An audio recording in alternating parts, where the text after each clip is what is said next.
നമ്മൾ ശർക്കര വരട്ടി ഉണ്ടാക്കാൻ വേണ്ടിയിട്ട് ഈ ഒരു വലുപ്പത്തിലും വണ്ണത്തിലും നമ്മൾ അരിഞ്ഞു വെച്ചിട്ടുണ്ട്. കുറച്ച് കായുള്ളൂ, ഞാൻ 2 കായുടെ ശർക്കര വരട്ടിയാണ് ഉണ്ടാക്കുന്നത്. നല്ലൊരു തീ കൂട്ടിയിട്ടിട്ട് എണ്ണ ചൂടായി കഴിഞ്ഞ് കഷ്ണമെല്ലാം ഇട്ട് കഴിഞ്ഞിട്ട് ചെറിയ തീയിലിട്ട് വേണേ ഇത് മൂപ്പിച്ചെടുക്കാൻ, ഇല്ലെങ്കിൽ ഉള്ളു വേകില്ല കേട്ടോ. അങ്ങനെ എടുത്തതാണ്.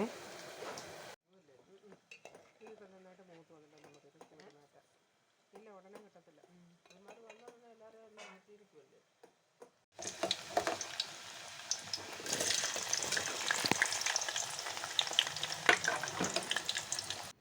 ഇത് നമ്മൾ സാധാ ചോറ് വയ്ക്കുന്ന അരി വറുത്തെടുത്താണ്.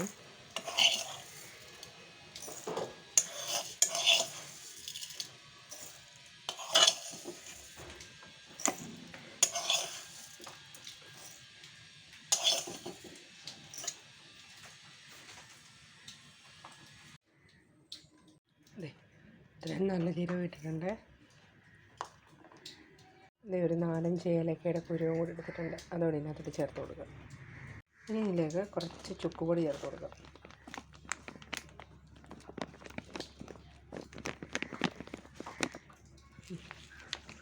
ഇതെല്ലാം കൂടെ നന്നായിട്ടൊന്ന് പൊടിച്ചെടുത്തിട്ട് വരാം. ഇതിനിപ്പം നമ്മളെടുത്ത് വെച്ചിരിക്കുന്ന ഇതിലോട്ട് ചേർക്കാൻ വേണ്ടിയിട്ട് ഞാൻ കുറച്ച് ശർക്കര ഉരുക്കി വെച്ചിട്ടുണ്ട്, അതൊന്ന് ചേർത്ത് കൊടുക്കാം.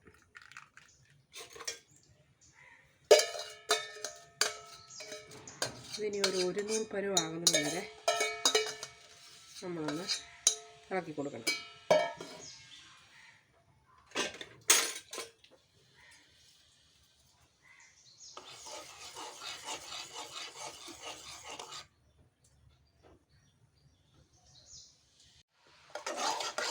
ഇത് കുറച്ച് നേരം ഇളക്കണം നമ്മൾ കേട്ടോ, എന്നാലേ ആ ഒരു നൂൽ പരുവ് ആകത്തുള്ളൂ.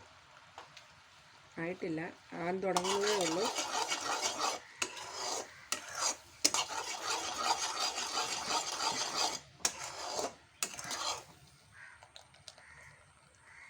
ഒന്നും ആയിട്ടില്ല.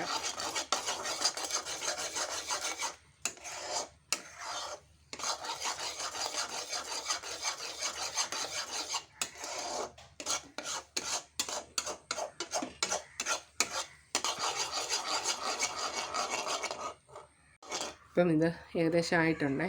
അപ്പം നമുക്കിത് തീ ഓഫ് ചെയ്യാം.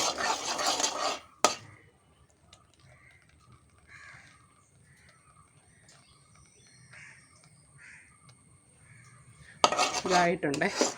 ഇതിനകത്തോട്ട് നമുക്ക് നമ്മൾ വറുത്ത് വെച്ചിരിക്കുന്ന സാധനം ചേർത്ത് കൊടുക്കാം. തീ ഓഫ് ചെയ്തിട്ടാണ് നമ്മൾ ഇടുന്നത്.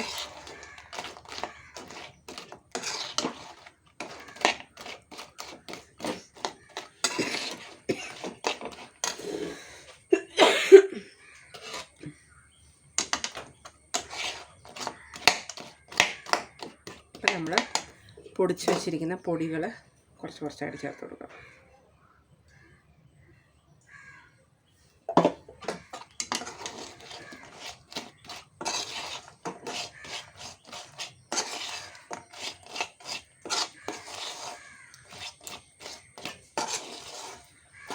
കുറച്ച് പൊടിയും കൂടെ ആവശ്യമായിട്ടുണ്ട്, ചേർത്ത് കൊടുക്കാം.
ശർക്കര വരട്ടി റെഡി ആയിട്ടുണ്ട്.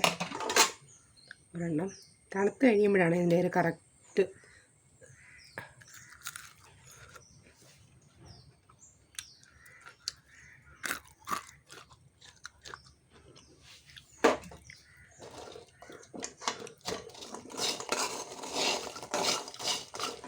അപ്പോൾ എല്ലാവരും ഓണത്തിന് ട്രൈ ചെയ്ത് നോക്കണേ.